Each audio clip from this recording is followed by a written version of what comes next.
Бетлам корольдік ауруханасы 13 ғасырда психикалық науқастарға арналған мекеме ретінде ашылды. Алайда бірнеше жылдан кейін аурухана Ұлыбританиядағы ең қорқынышты мекемелердің бірі ретінде танымал болды.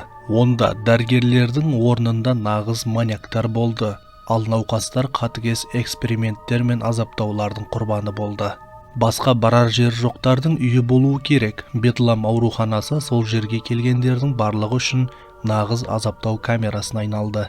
Төзгісіз азаптаулар, антисанитарлық жағдайлар, психологиялық эксперименттер мен науқастарға қатыгездікпен қарау Бетлам үшін қалыпты жағдайға айналды.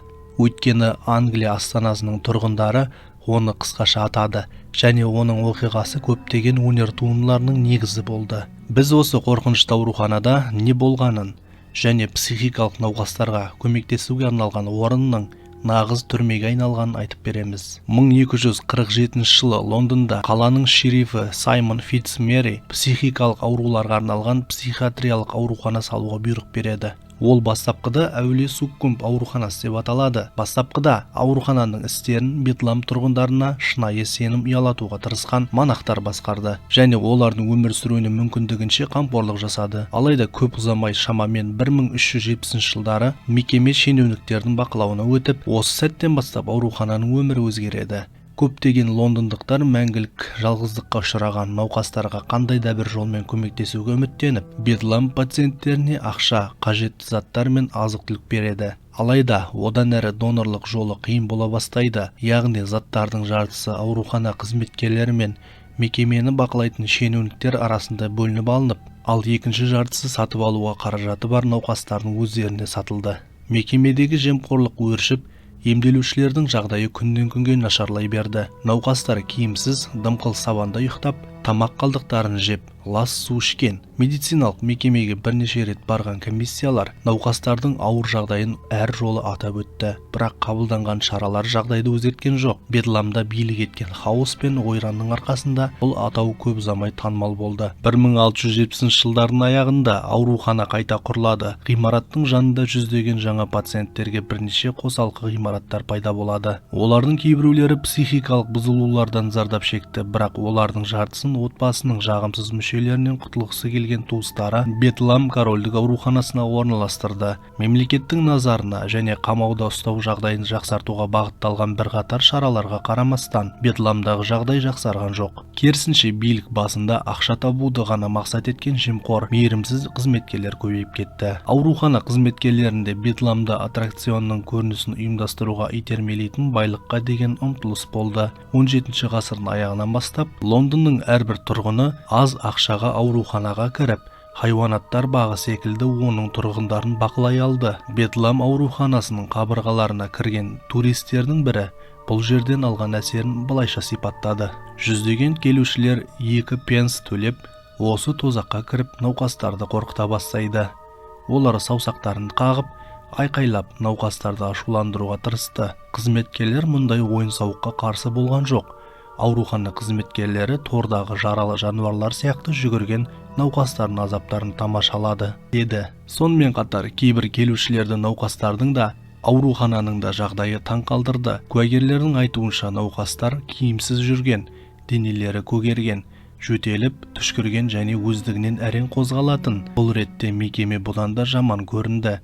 Төсек орынсыз суық бөлмелер, су мен жарықтың жоқтығы. Бұл жер бетіндегі тозақтың бейнесі болды. Бұл жағдай сол кездегі психикалық бұзылулар күнәлардың жазасы ретінде қарастырылатындығымен түсіндірілді.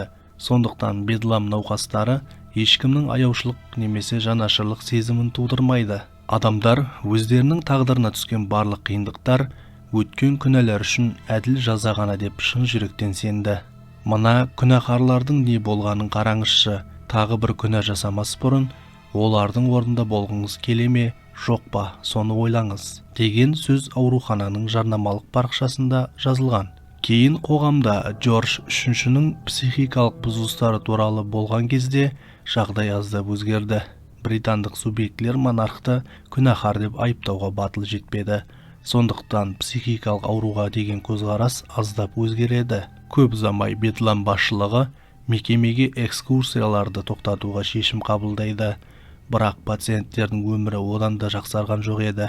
Қосымша табысынан айырылған аурухана қызметкерлері одан сайын ашуланып, психикалық ауруға шалдыққандарға деген өшпенділік пен агрессияны шығара бастайды. Біраз уақыттан кейін ойланбаған қатыгездік саналылықпен ауыстырылды, яғни әдейі түрде адамдарды өлтіру басталады. Доктор Брайан Краутер Бедламның бас хирургы лауазымына келгеннен кейін ауруханада қайтыс болғандар саны айтарлықтай өседі. Өйткені Краутер адам миын өлгеннен кейін зерттеумен айналысты және жеткілікті материалға ие болу үшін ол өз қызметкерлеріне науқастарды кез келген жолмен өлтіруді бұйырды.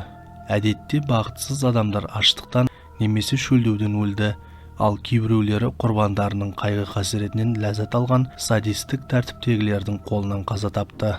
Дегенмен ауруды күткен ең жаман нәрсе өлім емес. 1795 жылы Джон Хаслам бас дәрігер болып тағайындалады. Ол адамға психикалық және психологиялық қысым жасалса, ақылсыздықты сөзбе-сөз шығаруға болатынына сенімді болады. Хаслам өз көзқарастарын басшылыққа ала отырып, емдеудің жаңа әдістерін қолдана бастайды. Науқастарды мұзды сумен жуып, бірнеше сағат бойы салқын ванналарда ұстайды.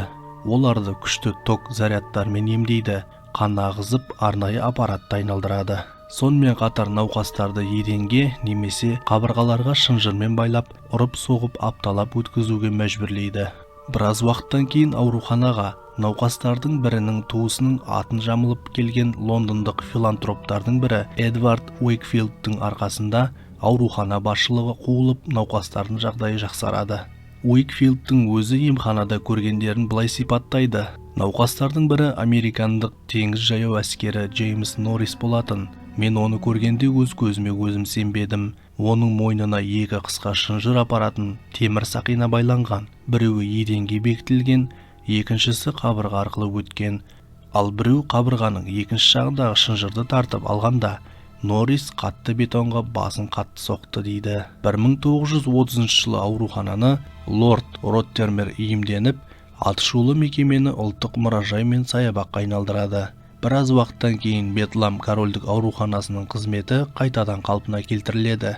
Бірақ емдеудің, эксперименттердің және азаптаудың жазалау әдістері өткенге қалды. Бедламның тарихы әлі де ұмытылған жоқ. Ұлыбританиядағы көптеген адамдар әлі күнге дейін ауруханада қорқынышты нәрсені көреді.